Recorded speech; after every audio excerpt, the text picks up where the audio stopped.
5.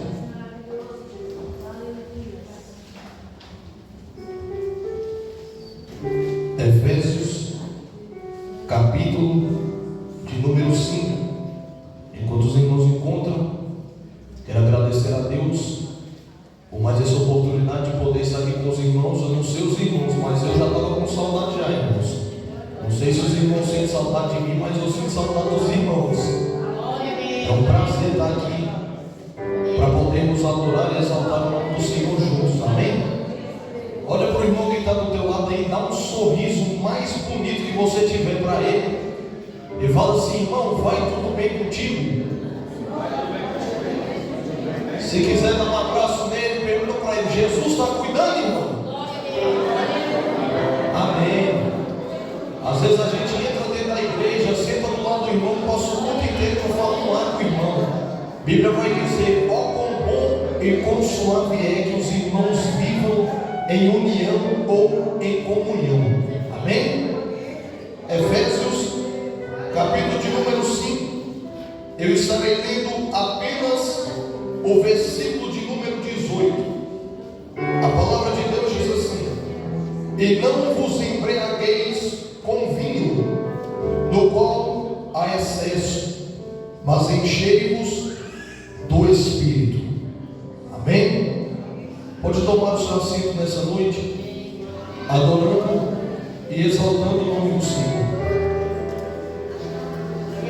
O livro de Efésios, nós sabemos que é uma carta que o apóstolo Paulo vai escrever para a igreja de Éfeso. Mas eu quero voltar um pouco na história com os irmãos, para nós entendermos de onde veio a igreja. A Bíblia vai dizer que na plenitude dos tempos foi que Jesus veio até a terra. O que é plenitude? Plenitude, pregador. Foi no momento exato dos tempos, no ápice da humanidade. Foi quando Jesus veio na terra. O período a qual Jesus veio à terra é conhecido como um período greco-romano. Por que greco-romano? Porque Roma governava a grande parte do mundo e os gregos dominavam grande parte do mundo em cultura. Roma em poder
vai dizer que a promessa foi para aproximadamente 500 homens, mas no dia de Pentecostes tinham apenas 120 pessoas naquele lugar, porque nós entendemos que receber a promessa de Deus qualquer um recebe.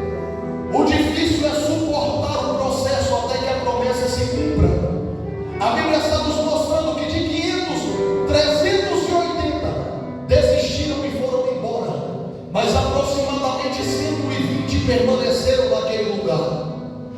E a Bíblia vai dizer que, cumprindo-se o dia de Pentecostes, em Atos 2, o Espírito Santo desceu naquele lugar, línguas foram repartidas como de fogo, e todos foram cheios do Espírito Santo de Deus. Agora, dali, do meio daqueles 120, Deus vai começar a levantar missionários para pregar a palavra dele. Através daqueles 120, Deus vai começar a levantar homens e mulheres que iriam operar sinais e maravilhas abaixo do céu, que iriam impressionar pessoas que iriam ver aquilo que ia acontecer. Dali, daqueles 120, Jesus vai levantar a igreja dele, que permanece de pé até hoje. Se hoje tem uma igreja, a Assembleia de Deus, em um domingo com as portas abertas, é porque lá em Atos 2, há 2000 anos atrás, Jesus derramou o Espírito dele sobre aqueles homens. O que chama a minha atenção é que já tentaram parar a igreja de tudo quanto é forma, mas é como o nosso bispo primaz disse, o bispo Samuel Ferreira, ele disse lá na convenção que a igreja é como um omelete. Quanto mais bate na igreja, mais a igreja cresce. Quantas perseguições a igreja já sofreu, mas a igreja não parou. Mas o segredo disso está no Evangelho de Mateus, quando Jesus vai multiplicar 5 pães e 2 peixes. Após multiplicar 5 pães e 2 peixes, a Bíblia vai dizer que Jesus vai pregar um sermão para a multidão. E nós sabemos que a mensagem de Jesus não foi mensagem de coach, não foi mensagem que massageia ego, não foi mensagem de autoajuda, porque a Bíblia vai dizer que toda a multidão que ouvia Jesus foi embora. Então imagine quão dura não era a mensagem de Jesus naquele dia, mas só que a igreja de Jesus permaneceu naquele lugar. Os 12 discípulos, Jesus olhou para os 12 e disse: e vocês, não vão também? Pedro se coloca de pé e diz: Senhor, para onde iremos nós, se só tu tens as palavras de vida eterna? Jesus olha para Pedro e diz: Pedro, não foi tu que disseste essas palavras, mas isso foi revelação do Espírito Santo de Deus.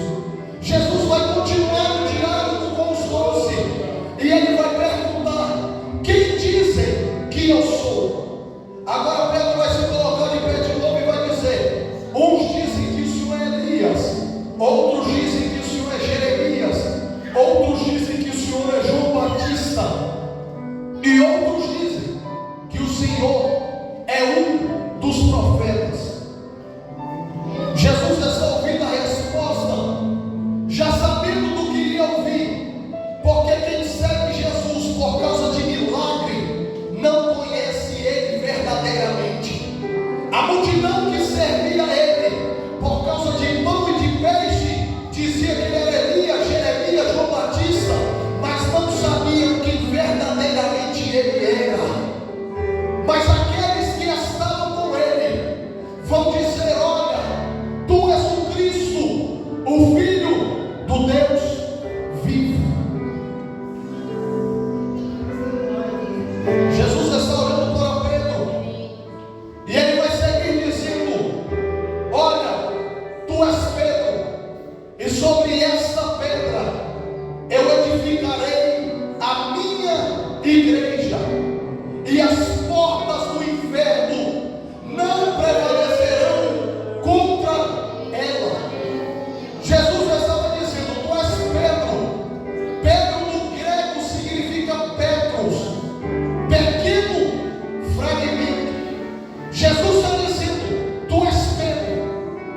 Mas sobre esta pedra, pedra no grego significa pedra, que traduzindo significa pedra de esquina angular.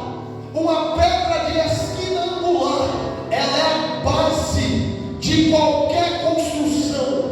O que não deixa uma igreja dessa cair, as suas paredes, é uma pedra de esquina angular que está na base dela. O que não deixa um prédio cair, é uma pedra de esquina angular que está na base do prédio. Jesus está dizendo: Pedro, tu és apenas um pequeno fragmento, mas eu sou a pedra de esquina angular. E sobre esta pedra, sobre esta rocha, eu edificarei a minha igreja, e as portas do inferno não prevalecerão contra ela. Sabe por que Jesus diz a minha igreja? Porque naquela época já tinha os religiosos, naquela época tinha a igreja dos gregos, naquela época tinha a igreja dos judeus, mas tinha um grande problema nessas igrejas. E qual era, Lucas? A discriminação de pessoas. Sabe quem é que podia entrar na sinagoga dos gregos? Apenas homens gregos de nascença podiam entrar no templo. Sabe quem podia entrar na igreja dos judeus? Apenas homens judeus nascidos em Jerusalém ou na província de Israel, ou algum homem que se convertesse ao judaísmo. Essas eram as igrejas. Mulheres não podiam entrar em um templo para adorar a Deus. Deficientes físicos eram considerados pecadores, porque eles achavam a doença de alguém por conta de um pecado que aquela pessoa havia cometido. Eles olhavam para o paralítico e perguntavam: quem pecou? Você ou seus pais? Deficientes naquela época eram considerados pessoas impuras. Ninguém queria estar perto. Essas pessoas eram expulsas de suas próprias casas. De tão grande era o preconceito naquela época. Mas Jesus está dizendo: sobre esta rocha eu edificarei a minha igreja. Ele estava dizendo: a igreja dos gregos é só para homens gregos, a igreja dos judeus só para homens judeus. Mas a minha igreja, eu vos digo: vinde a mim, todos vós que estáis cansados e oprimidos, e eu vos aliviarei. Ele vai dizer: eu sou o caminho, eu sou a verdade e eu sou a vida, e ninguém vai ao Pai a não ser por mim. Jesus está dizendo: o tempo da discriminação acabou, porque a igreja não exclui, a igreja inclui. Sabe para quem é que Jesus está pregando em Mateus capítulo 5? Para uma multidão de pessoas cegas, surdas, mudas, homens e mulheres com fluxos de sangue, homens e mulheres leprosos, porque Mateus capítulo de número 4 vai encerrar dizendo: e os povos ouviram falar do que Jesus fazia naqueles tempos, que ele curava, que ele libertava, e as multidões vão dizer: este homem não exclui ninguém, pelo contrário, ele é a resposta do que nós precisamos, ele é a cura da nossa deficiência, ele é a libertação para as nossas prisões. E Mateus capítulo de número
Só que Pedro vai se colocar de pé e vai dizer: deixa eu explicar para vocês o que está acontecendo. Esse povo não está bêbado na hora do dia. Isso é o que o profeta Joel havia profetizado. E acontecerá que derramarei do meu Espírito Santo sobre toda a carne. Os vossos jovens profetizarão e os vossos velhos terão sonhos. Pedro vai seguir dizendo: isso é cumprimento da palavra do profeta.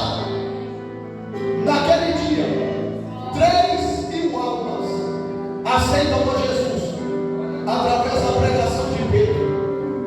Nós vamos seguir na história, capítulo de número 4 de Atos.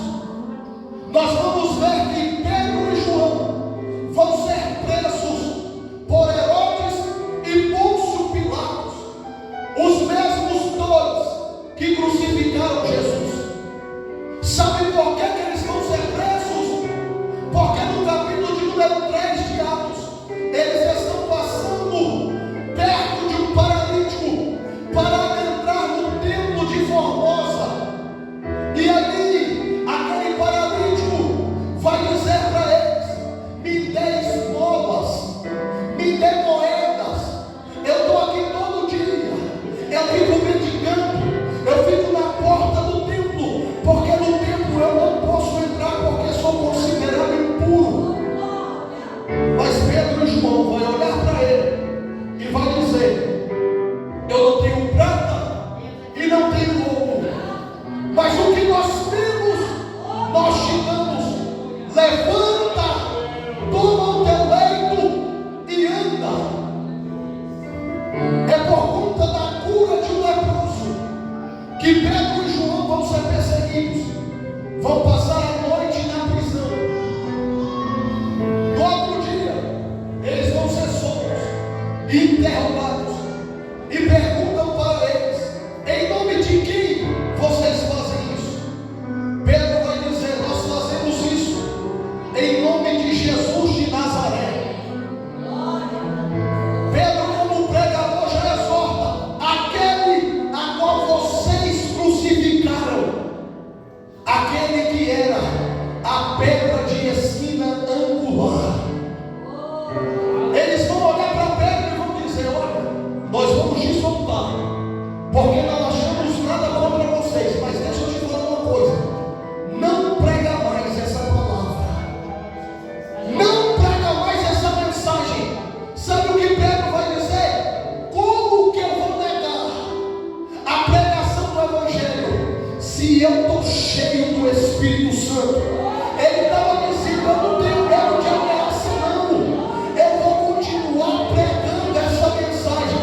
Na primeira mensagem, 3.000. Agora Pedro, recebendo a ameaça, vai pregar de novo.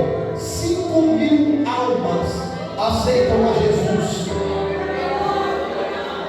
O povo está perseguindo a igreja, mas a igreja não para de crescer.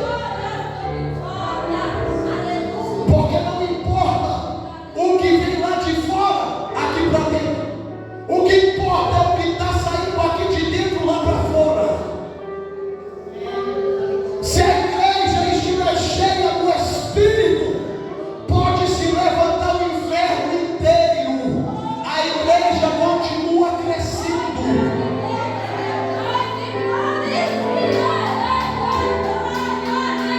Mas tem um negócio: o inferno teme uma igreja cheia, mas zomba de uma igreja cemitéria. Quer ver a prova disso? No século passado, no início da igreja aqui no Brasil, tinha uma igrejinha pequena, e perto daquela igreja morava um ateu. Todos os dias uma membra daquela igreja passava na frente da casa do ateu, batia palma, ele saía, ela dizia: vamos para a igreja. O ateu olhava para ele e dizia: hoje não. Todo dia de culto, ela passava na casa do ateu, chamava ele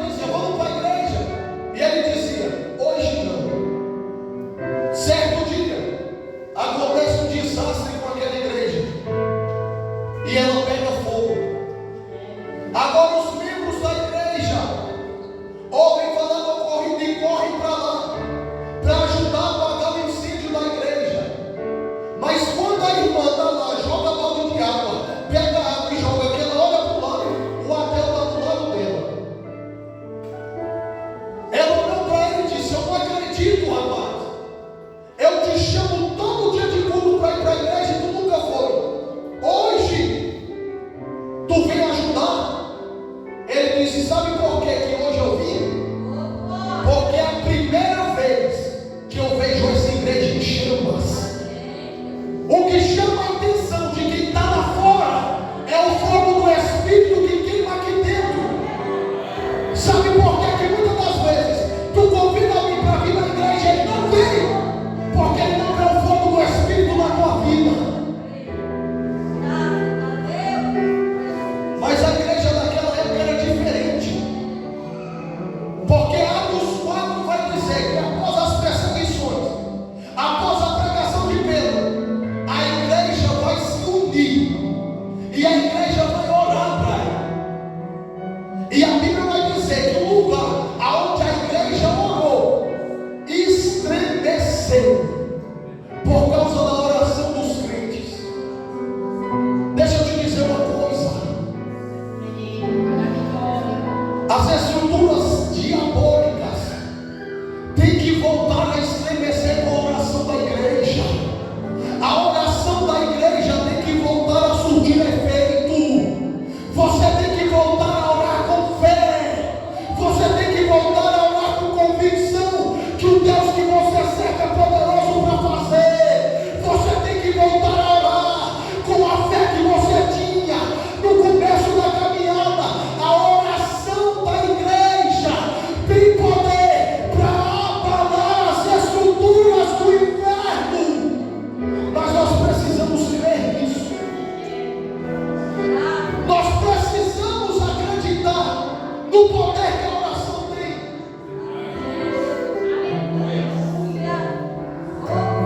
Em Atos 9,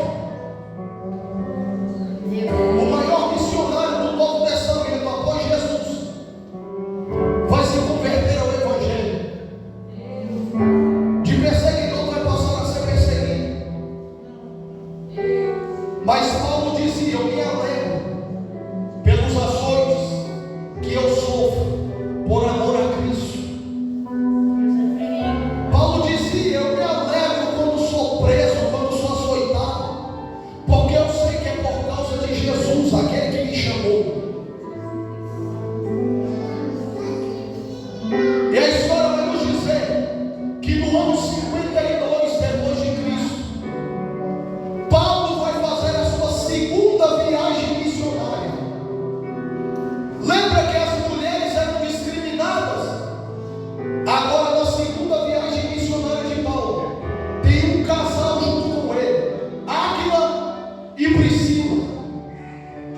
As mulheres que eram discriminadas agora já estão fazendo missão. E o Império Romano olhando e dizendo: nós temos que parar esse povo. Eles estão indo contra a nossa lei. Eles estão indo contra os nossos princípios. Mas só que a Bíblia vai dizer que Paulo chega em Éfeso, prega durante 3 dias, e o povo se agrada do que Paulo prega. O povo fica interessado pelo evangelho a qual Paulo pregou. Mas depois de 3 dias, Paulo diz: eu tenho que seguir viagem. Eu tenho que continuar minha viagem missionária. Mas ele vai deixar aqui Áquila e Priscila. Áquila e Priscila estão olhando e Urias está dizendo: e agora? Nós não sabemos pregar como Paulo prega. Não temos o conhecimento que Paulo tem. Porque é diferente de Pedro e João, que eram iletrados, Paulo é homem estudado. A Bíblia vai dizer que ele aprendeu aos pés do maior mestre da lei da época, um homem chamado Gamaliel, de dupla cidadania, tanto judeu quanto romano. O homem tinha poder, tinha uma fala eloquente. E Priscila e Áquila estão olhando e estão dizendo: e agora? Como que mantém o nível? Mas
que não aconteceu ou que vai acontecer. Paulo pregava, mas agora Paulo vai ser perseguido por quê? Porque o que dava lucro para aquela cidade era a idolatria, os deuses pagãos vendidos, os livros de feitiçaria, a prostituição daquela época. Eles adoravam naquela cidade uma deusa chamada Diana, que era a deusa da prostituição. Quem é que vai adorar agora essa deusa se não tem mais prostituto na cidade? Quem é que vai comprar os ídolos se não tem mais idólatra? E a Bíblia vai dizer que eles começam a perseguir Paulo. Eles começam a dizer: nós vamos te matar. Paulo fica ali 3 anos e vai embora de Éfeso. Aproximadamente 62 depois de Cristo, 10 anos após essas pregações de Paulo, ele vai escrever a carta para Éfeso. Ele vai chamar a atenção o que Paulo vai ressaltar para essa igreja, porque Paulo vai abordar eles primeiro sobre o amor. Porque Mateus, capítulo de número 24, versículo de número 12, vai dizer: e por se multiplicar a iniquidade, o amor de muitos se esfriará, mas quem perseverar até o fim, esse será salvo. Glória a Deus. Paulo está dizendo para a igreja de Éfeso, no capítulo de número 5: sede, pois, seguidores de Deus, como filhos queridos, e andai em amor, como também Cristo nos amou e se entregou a si mesmo por depois de sua pregação. Como vocês têm andado, Éfeso? Como vocês têm andado, Efésios? Vocês têm amado o próximo de vocês? Vocês têm amado o teu irmão como o amor de Cristo nos amou? Ele está dizendo: lembre-se do amor de Cristo e do sacrifício que Ele fez por nós na cruz, porque não tem prova de amor maior do que a crucificação de Jesus na cruz do Calvário. Ele estava dizendo: quando tu pensar em não amar alguém, lembra que Jesus te amou e entregou a sua própria vida para salvar você, que é um pecador e que nem merecia estar aqui. Essa é a primeira exortação de Paulo. Agora Paulo vai exortar a igreja a respeito do pecado. No versículo de número 3 e 4 do capítulo 5 de Efésios, Paulo está dizendo que não tem como a igreja conviver com o pecado, mas antes tem que fazer ação de graças, se lembrar do sacrifício de Cristo na cruz. Olha o que Gálatas 6,14 vai dizer: mas longe de mim gloriar-me, senão na cruz de nosso Senhor Jesus Cristo, pela qual o mundo está crucificado para mim e eu para o mundo. Paulo estava dizendo: nós somos tão pecadores que nunca poderemos nos gloriar de nós mesmos. Só que Paulo vai advertir: mesmo sabendo que o coração do homem é mau, mesmo sabendo que o homem peca, nós não podemos conviver com o pecado no meio da igreja. Paulo está dizendo: você era idólatra? Era. A partir de hoje, tu não idolatra mais, porque não tem como o pecado viver no meio da igreja. Paulo estava dizendo: você era prostituto? Era. A partir de hoje, você não prostitui mais, porque não tem como o pecado conviver dentro da igreja. Paulo estava dizendo: você era feiticeiro? Era.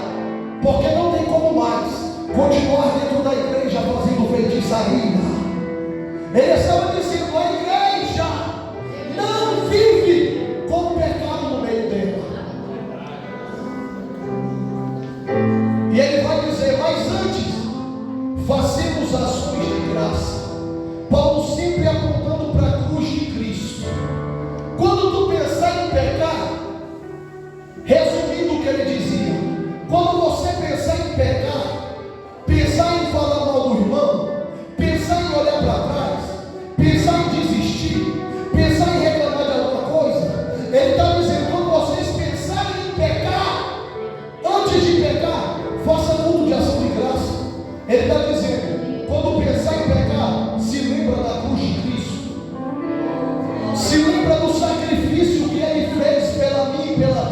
vida.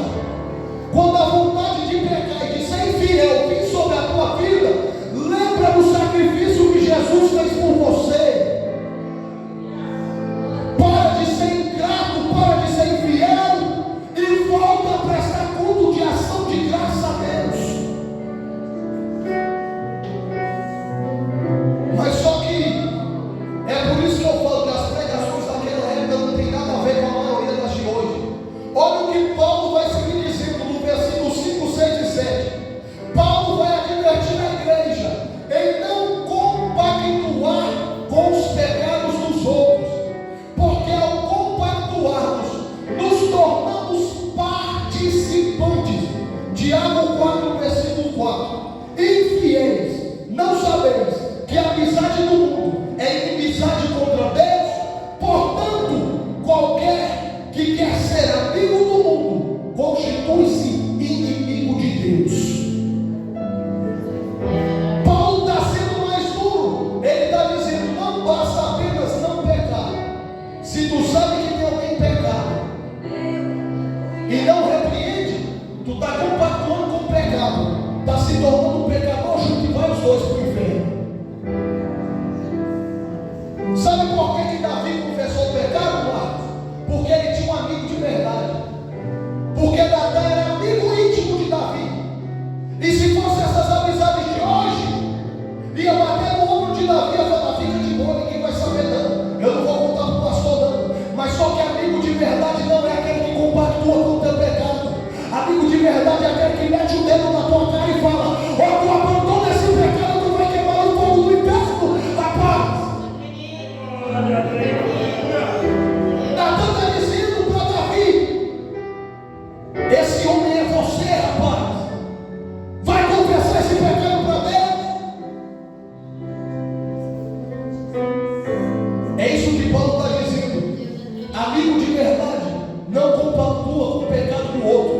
Ele aponta o pecado e diz: eu estou aqui para te ajudar, mas viver contigo nessa porra vergonha eu não vivo não. É o que Tiago está dizendo: aquele que é amigo do mundo é inimigo de Deus. Meus irmãos, durante muito tempo a gente está levando as coisas no banho-maria. Olha o que a Bíblia está dizendo: se tu é amigo de um pecador que faz tudo errado, que tem a vida toda bagunçada, e tu não está do lado dele para botar o dedo na cara dele e mandar ele abandonar o pecado e aceitar Jesus, tu está errado. Você está compactuando com o pecado dele.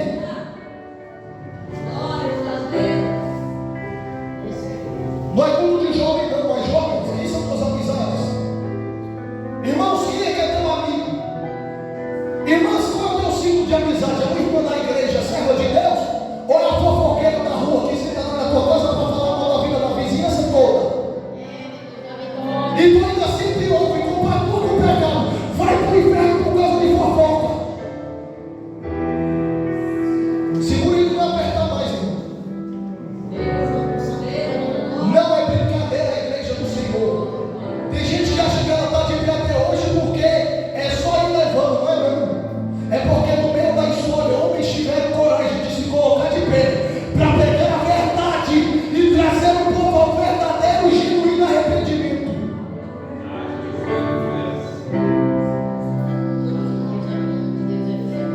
Aí no capítulo 8 ao 21, Paulo vai escrever alguns mandamentos à igreja, para que a igreja não se perca no caminho. E no versículo 18 ele vai dizer aos irmãos: e não vos embriagueis com vinho, em que há contenda, mas enchei-vos do Espírito Santo de Deus. Paulo estava dizendo: ama o teu próximo, seja santo como Deus é santo, não compactue com o pecado dos outros, e depois disso, seja cheio do Espírito Santo. Porque não tem como ser cheio do Espírito com a vida toda bagunçada.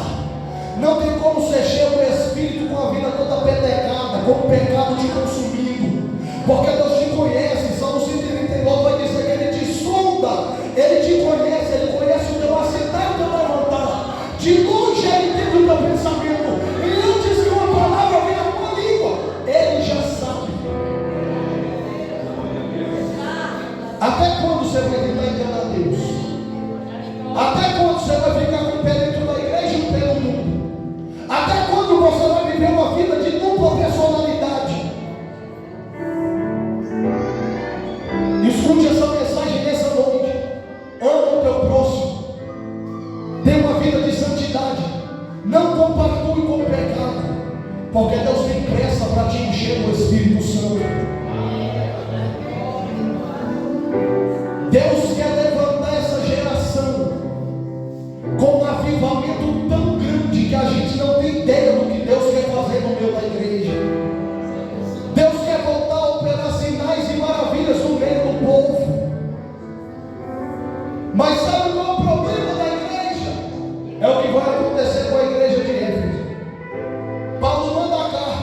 O povo lê, segue, mas aí começa a se passar os anos.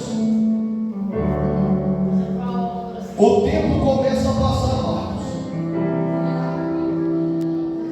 Vai vir um imperador chamado Nero naquela época. Eu não sei se naquele homem era o Satanás que entrava nele ou se ele que entrava no Satanás. Um dos mandantes uma das 10 maiores perseguições à igreja foi Nero, que foi o mandante, imperador de Roma. Quer ver como ele perseguiu a igreja? Foi ele que mandou decapitar Paulo, e foi ele que mandou crucificar Pedro. E Pedro disse: não sou digno de ser crucificado como meu mestre, me crucifica de cabeça para baixo. É no império de Nero que Paulo e Pedro são mortos. E ele disse: pronto, matei um pregadorzão, matei um missionário, agora eu beijei. Pedro morreu, Paulo morreu, mas a igreja continuou viva.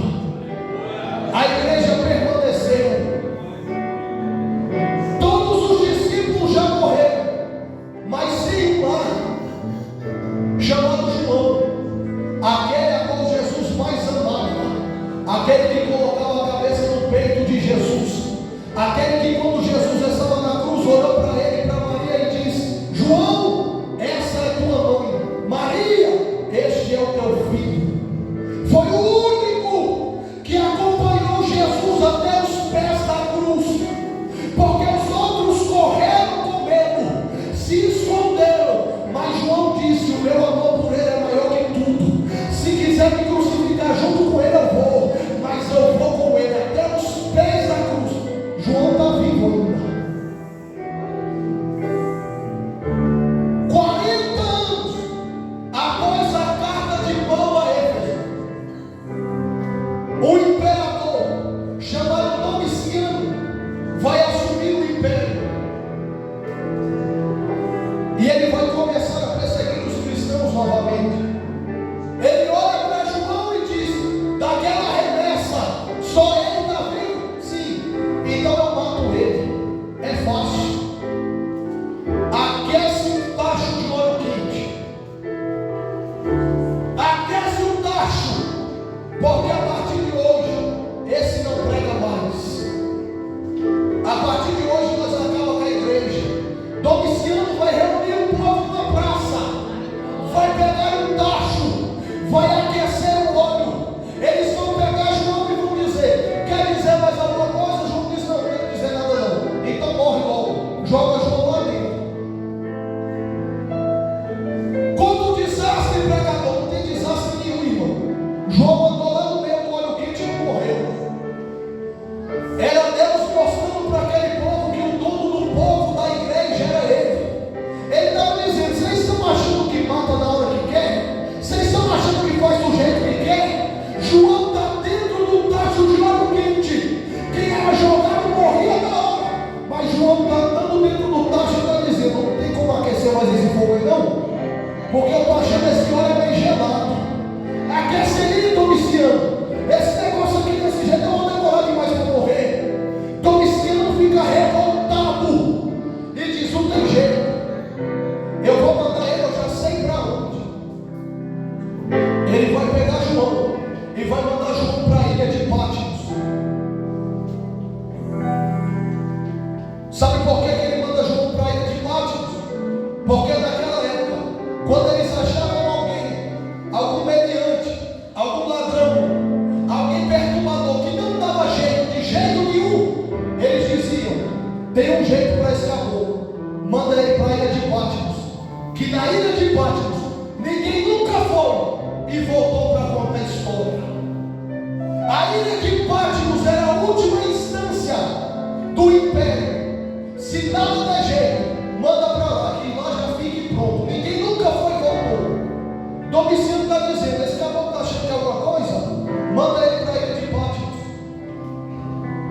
Sabe por que eles mandavam para a ilha de Patmos? Porque não tinha água potável para beber, não tinha do que se alimentar. Ali era um lugar empesteado.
vai ter 7 cartas para as igrejas da Ásia Menor. E dentre uma das cartas, essa igreja de Éfeso, depois de um ano, Domiciano morre. Outro imperador assume o reinado. E a primeira coisa que ele vai dizer: vão lá na ilha de Patmos e busca João de volta. Eles estão olhando para ele e estão dizendo: você está maluco, não tem lógica não. Ninguém nunca voltou de lá, imperador. Ele está dizendo: vai lá e busca João.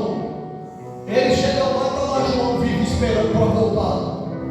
E o que chama a minha atenção é que a carta de Paulo aos Efésios é outra pessoa que lê para eles, mas a carta de João aos Efésios é o próprio João que vai ler ela para o povo, porque a Bíblia vai dizer que ele já assinou, vai morar em Éfeso, e junto com ele vai Maria, mãe de Jesus. Quando ele chega lá, ele vai dizer: olha, eu já estou velhinho, mas tem uma carta aqui para a igreja de Éfeso. Eles se alegram, dizem: eita, coisa boa, pode falar. E ele vai dizer: olha, eu tenho me alegrado de vocês, porque vocês se indo contra o pecado. E eles dizem: eita glória, a igreja está boa.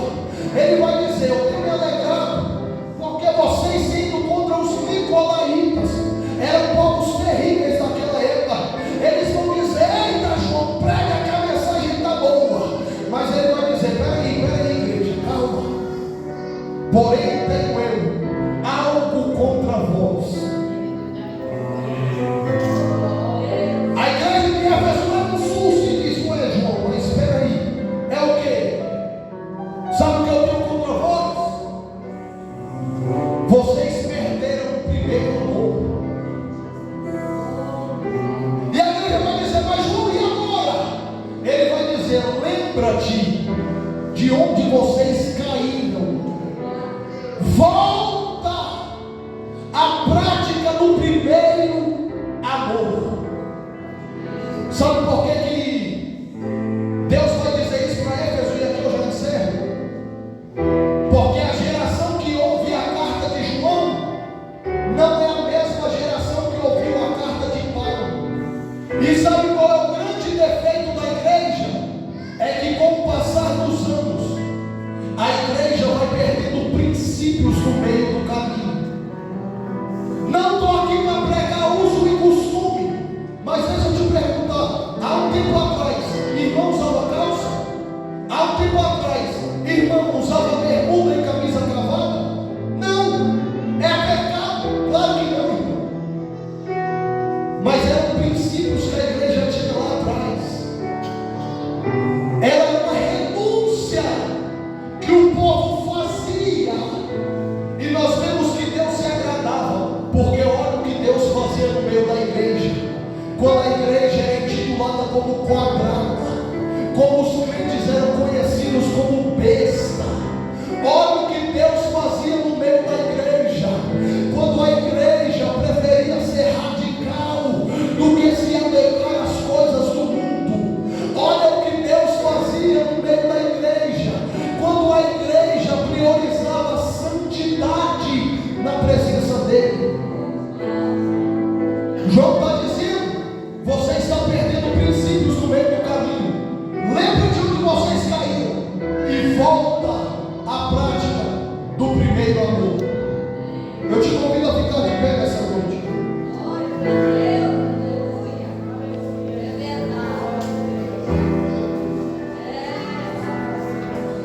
Irmão, com toda sinceridade, você vai responder para você mesmo. A única testemunha que vai saber é o Espírito Santo de Deus. Mas deixa eu te perguntar uma coisa: aonde foi que você caiu?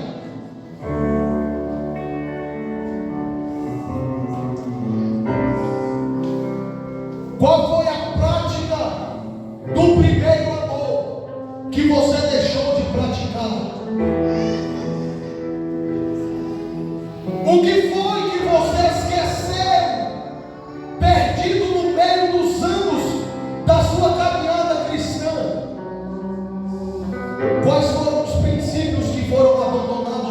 tua caminhada. Eu quero fazer só uma oração por você, aí mesmo onde você está. E eu quero que você compre essa briga comigo. Qual é a briga, Lucas? Voltarmos à prática do primeiro amor, para um avivamento pleno e genuíno, voltar a ter no meio da igreja.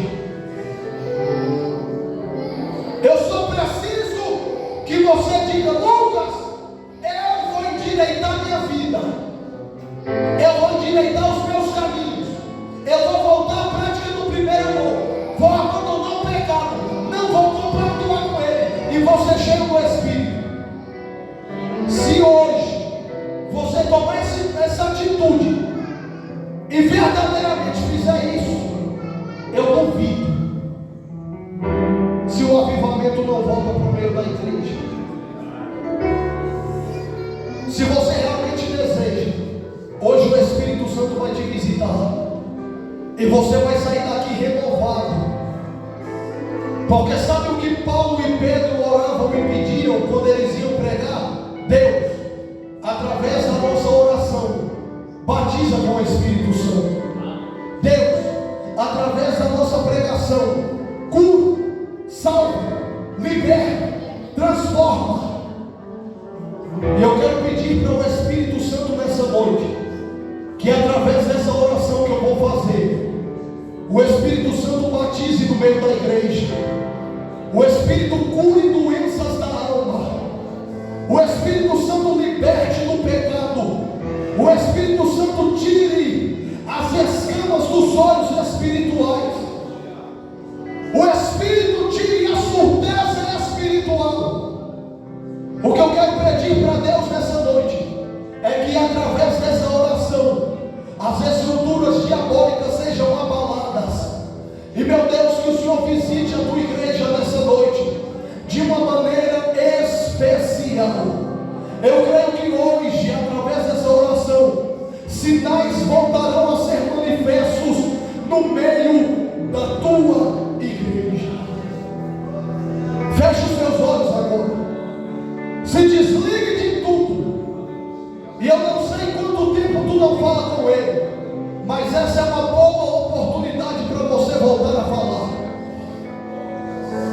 Espírito Santo de Deus, aqui está a tua noiva, a tua igreja, a menina dos teus olhos, na cruz do Calvário. O Senhor fez uma aliança com essa igreja que nunca mais poderá ser quebrada. E meu Deus, eu te peço que o Senhor visite nessa noite a tua noiva, a menina dos teus olhos, e que os teus sinais sejam manifestos no meio da tua igreja nessa noite. Eu repreendo agora toda doença espiritual. Eu repreendo agora toda escama dos olhos, toda surdez espiritual, todo espírito de depressão, de ansiedade, todo espírito de contenda. Eu repreendo agora, pelo poder do sangue de Jesus, toda frieza espiritual. Eu repreendo agora do meio da tua igreja, e eu te peço, faça-nos lembrar de onde nós caímos e que nós venhamos voltar à prática do primeiro amor, e que quando nós venhamos a voltar a praticar o primeiro amor, que o Senhor volte a realizar o que o Senhor realizava no meio da igreja. Quando nós voltarmos à prática do primeiro amor, que o Senhor volte a levantar paralíticos no meio da igreja, que o Senhor volte a fazer cego enxergar, mudo falar e surdo ouvir, meu Deus. É o que eu te peço, que nessa noite nós venhamos voltar a fazer o que não fazíamos mais, para que o Senhor volte a operar no